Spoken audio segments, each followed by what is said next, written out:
I want to show you guys a couple of the drone shots that I took with my friend Cage. And if you're still watching the video, comment what your favorite improvement of the gym that we made this past weekend. Or if you don't think we improved anything, then let me know what we could do better in the comments down below. I take full credit for this. This is my idea. Yeah, no one said it was anyone else's idea. It's all Tim's idea. Do you see yourself living in Texas permanently in the future? At what point do you think I could make the decision to start getting paid for coaching? How do you stay motivated on days that you don't want to train? What was the ultimate reason for switching back to and sticking with flats for a final time? Everybody, welcome to episode 3 of the meet prep series. Today is going to be very, very different in comparison to the previous episodes. Obviously, Game Day Barbell does not look like Game Day Barbell right now. We're completely changing this gym. We're changing the game. Right now, we finished the machine section. I'm gonna put some B-roll of the machines that we did yesterday. I have a lot of footage from this past weekend that I have with everyone. Tim, Joe, Andrew, we're all here moving everything. I think we came in yesterday at like 2 o'clock. We left at like midnight yesterday. Honestly, the biggest pain in the ass for the equipment that we had to move was the cable crossover. That thing weighs legitimately like a car. It's so fucking annoying. It's definitely taking a toll on my body. This is a meet prep series, of course, so I'm going to be training right now. With my cousin Luke, we have one rack in this corner over here. I have pause squats today and bench. It's my second or tertiary squat day today, so nothing crazy today, thank God. If I had to do like a primary SPD day, after moving the entire gym, I probably wouldn't have the best session in the world. But this is what I'm doing today. I'm setting set to 5. Really easy, but guys, we have fans in here now. We have fans in both sides of the gym. We have our machines in like a more compact section over there. Like, I'm so happy with the way that this gym is turning out. It's been if you guys have been following me for a long time, you guys know this process is it's taken a lot. It's taken a lot out of me mentally, physically, and we're nowhere close to where we want to be with this gym. We're still only less than 2 years old. And the fact that we're in a space like this, with the equipment that we have, with the community that we have, like, I'm really thankful for this opportunity to be providing for the people of Austin, people that visit our gym, to the best powerlifting experience that they can get. Because Lord knows I never had that experience when I started powerlifting, so I'm happy to be able to give this to people. But yeah, today, like I said, I got squats. I'm gonna get started warming up. Let's put some B-roll of me showing you guys the gym so far, because it's literally a brand new facility in here. It's completely different from what it looked like before. Yeah, enough talking, let's get to work. All right guys, so if you were not following me on Instagram, the other day I posted a Q&A on my story saying that I would answer a lot of great questions for this YouTube video.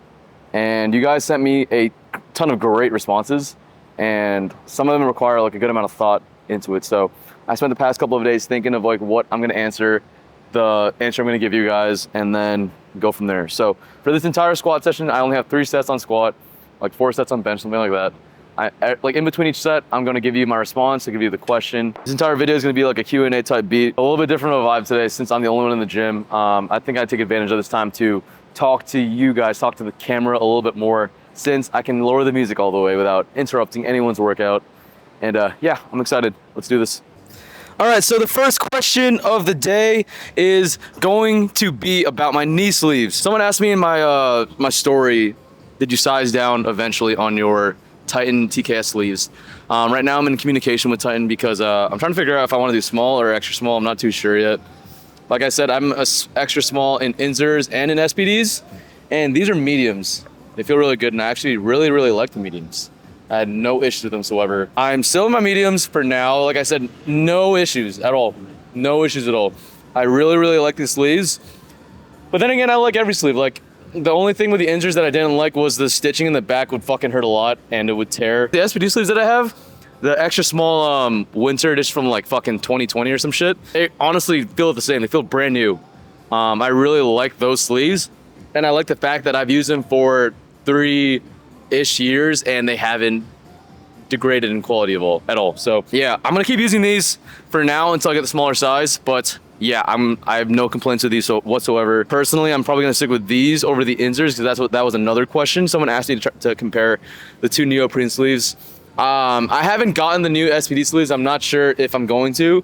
I really, really like these, and I don't want to keep changing up variables in my training right now, so I'm gonna stick with the Titan TKS sleeves for now. I made a video on my Instagram last week about false unracking, and I pissed off some of the equip lifters. I'm making it a personal mission to squat 700 pounds in my lifetime and do a false unrack before it. Name one 700-pound squatter that false unracks. And then I named one, and then he was like, well, one person doesn't change. Make up your fucking mind, dude. Okay. Perfect, this is very appropriate for right now.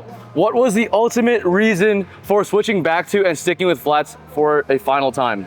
And I'm telling you guys, this is gonna be the last time I'm switching shoes because I'm sick of being inconsistent with my squat. I need this lift to have its improvement arc leading to Raw Nationals. If you guys haven't been following me for a long time, my squats have been like fucking the hardest lift for me to progress physically. It's been like the most mentally challenging lift to get underneath every single time I do it because I know that I'm not the best at it. So whenever I find a groove on squat, like I want to ride that high basically. Like I like how it feels right now, and when I tried to go back into flat or back into heels, I couldn't handle basically my joints like kind of weren't used to that type of feeling anymore. The injury that I had before, the reason that I switched to flats was because I got injured. I had bilateral knee tendonitis, and the second I swapped back into heels, that tendonitis started like resurfacing, and I just didn't want to risk getting injured right before Raw Nationals. So ultimately, I made a decision to stick in flats forever. It doesn't matter if it's a little bit more taxing on my posterior chain. I just need to get used to it because at the end of the day, my squat looks phenomenal in flats, and there's no reason to change it. And I kind of want to live by that model. Like, why would I change something if it's not broken? Even with coaching, like you see like these young coaches like making these adjustments every single day, every single week. I'm like, guys, you need to stop changing what you're doing. You have to keep doing the same thing. If it's working, don't change anything.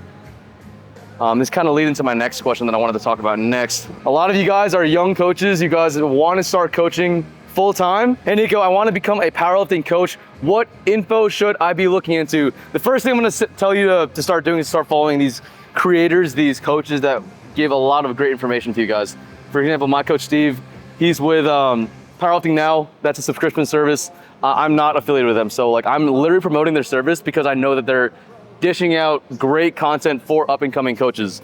They're giving out information on how to program, how to handle on meet day, how to accommodate for all these different variables that you might experience during training. So finding a resource like that, it's fucking hard to find. Like when I first started coaching, the only resources I had were talking to my friends that were great coaches also. That's the next thing you can do, just like meet new people, find people that are like in the same position as you that want to become better coaches and like kind of network with each other and then learn with each other. You guys, you give information and you get information from people. That's kind of how I got to where I am right now. I'm a very sociable person, if you guys haven't noticed. I like talking to different types of people and like picking their brain a little bit. So when I first started coaching, I wanted to learn as much as I possibly could, so I asked as many fucking questions as I could to different types of people. Eventually, you're gonna get to a point where you have to decide when you gotta start charging people. That's the next question I wanna get into. Someone asked me, at what point do you think I could make the decision to start getting paid for coaching? I definitely recommend coaching for free for like a small group of people until you're confident with your abilities in coaching and your services. Don't charge people right away because that just, one, it doesn't look good. Two, like when you're a powerlifting coach, when you're starting out, you should be comfortable with your service. You should be confident in your service. And if you have like the data to prove that you are a good coach, then that's when you can start charging. Like I didn't start charging for a whole year. I didn't charge powerlifting coaching at all. I coached like 10 people for free for an entire year to like kind of build my resume basically. And then after that, after these consistent like great meets that they were performing, then I was confident in charging as a coach. And then from there, like I kind of just built my team, built my roster. Eventually I got to the point where I was able to build a powerlifting like coaching staff basically. So I have 4 coaches right now. This is a huge announcement for me. I actually haven't told anyone about this yet. I'm making an announcement post on Instagram this week. Once all my coaches are in Austin, I can take a photo of them. I have me as a head coach, Andrew's my assistant coach. And then I have junior coaches underneath me. I have Najee, Bo, and Gio. There's 3 assistant coaches underneath me and Andrew. So with this, my goal for the next few years is to build a giant team for Team Flowers. Take us all to nationals, take us all to collegiate nationals, take us all to local meets in Texas, have a really big community. But yeah, I need caffeine to be able to talk in front of a camera. Like I'm so reliant on caffeine, it's such a bad thing. Like, but I'm so productive when I'm on caffeine. Like you see me, like when I take caffeine, I just work really hard.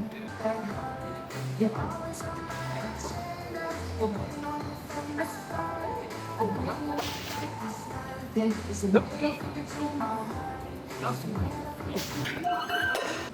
is a great question. Injura Gaines asked me, Nico, how do you stay motivated on days that you don't want to train? I'll be honest with you, I literally never feel that way. And probably today is like the best example of that, because like why would I want to be training right now after we spent 8 hours in the gym moving equipment?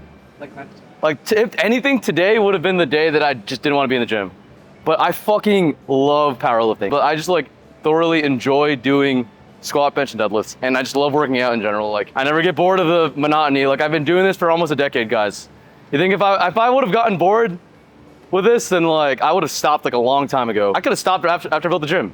Like I could have let all my work, all my outside variables like consume my life to the point where I just didn't want to do this anymore. But I always make time for this because I love making the progress that I've made. Like I don't want to lose it.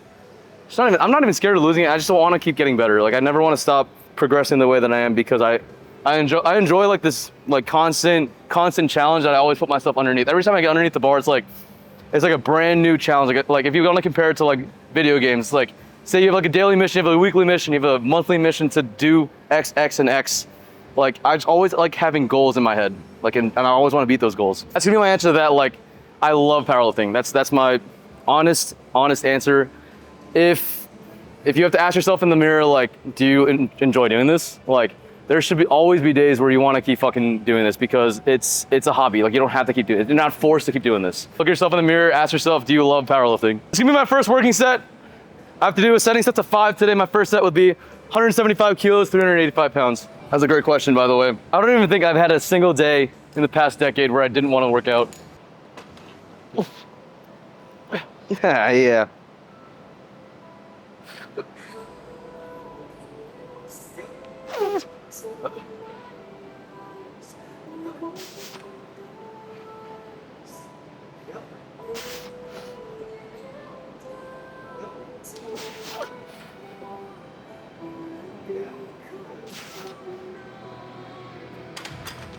Forgot my wrist wraps. All right, good question. This is actually asked by my assistant coach, Bo, at Your Nightmares.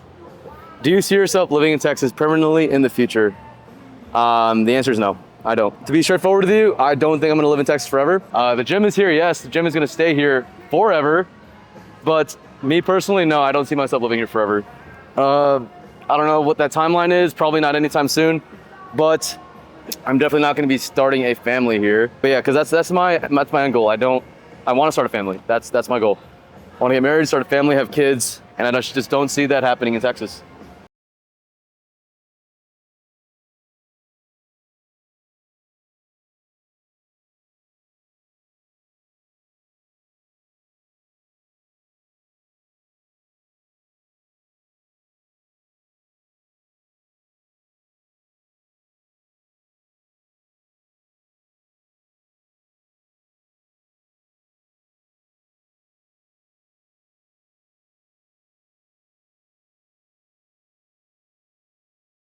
All right, guys, this is gonna be my last set of the day.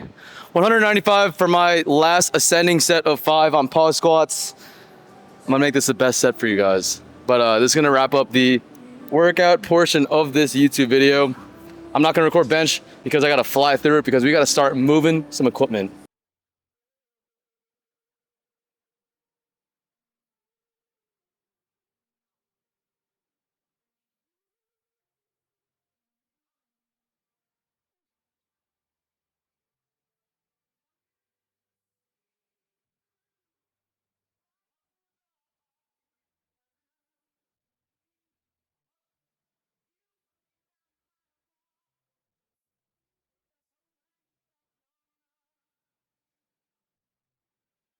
All right, guys, so I told you that I didn't want to have too much working out in this YouTube video.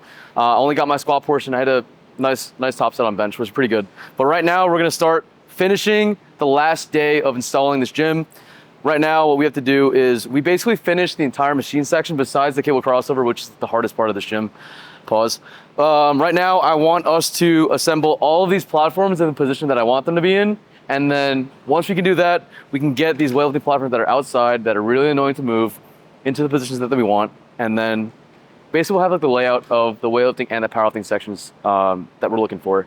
The goal for the powerlifting side is we want to have the same layout, but just spread out over here, all facing the same direction. Because one big complaint that we got from our members was that people would just like stare into like the person across from them in the gym, which is kind of funny, but understandable. It's a fair complaint. So to combat that, we're just literally gonna have every single platform face against that wall, which can be good. We got so much space on this side of the gym, which I'm excited to do right now. But yeah, that's gonna be the first course of action for the last day of this installation. Hopefully we don't have to be here for 12 fucking hours again. Let's do this. All right, guys, so put some B-roll of everything that's going on right now.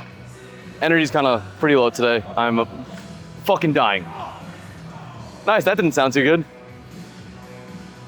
As you can see, we started moving the powerlifting platforms into their designated spaces, and things are starting to look like the final product, and I'm really happy about that. So we're getting these platforms in. We got 600 already. We're getting the racks in, the benches.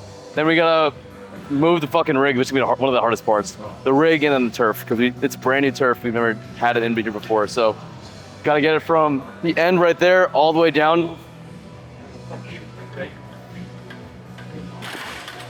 Biggest dick alive. Crazy. No, but honestly, we're in like the final structure now, and I just want to get the fuck out of here. Yeah, my brain is not working right now. I'll get some B-roll of this, and then I'll talk to you guys in like the next hour or so. Good. Set. Help me, Andrew. Or else I'm gonna go. And up. Watch your toes, Andrew, toes. All right, fellow gym owners, or anyone that has a fucking rack that they need to learn how to move. This has got to be the most innovative way to ever move one of these things. Watch and learn, guys. Basically with this, we have one person on the front, one person in the back with a barbell. They're getting it off the stall mats. They're literally squatting the fucking rig up. Right there. They're using their sheer power to get the rig up. That's insane. We have a lot of trust in these bars, but now we have 2 dollies on each leg with a fucking 45-pound plate on top of the dolly. All we have to do is lift it up, slip the dollies underneath, and we can basically slide this along the concrete floor. This has got to be one of the most, I don't even know if this is genius, it might be insane, but it works. It works. This weekend has been full of highlights of us legitimately just making stuff up and it actually working. Get on your 3. 1, 2. Guys, also moving equipment is really dangerous if you guys don't communicate with each other. Like, any of us could have gotten really hurt this weekend if we didn't communicate with each other. So, good thing we got a really good teamwork going on here. Yeah, but look at this, guys. Dude. I take full credit. All right, hey, get your credit. Talk your shit. I take full credit for this. This is my idea. Yeah, no one said it was anyone else's idea. It's all Tim's idea. Holy shit. I can see the finish line already. Let's go. All right, guys, so this is gonna be wrapping up this YouTube video for today. Thank you guys so much for watching all the way to the end of this video. We put a lot of love and a lot of effort into making this gym the best that it could possibly be. And before I close this video, I just want to show you guys a couple of the drone shots that I took with my friend Cage. And if you're still watching the video, comment what your favorite improvement of the gym that we made this past weekend. Or if you don't think we improved anything, then let me know what we could do better in the comments down below. Thank you guys so much for watching all the way to the end of this video. If you're not already subscribed to the channel, please hit the subscribe button. It helps out a lot. Put the post notifications on. And other than that, nothing else to say. See you guys in episode 4 of the meal prep series. Peace.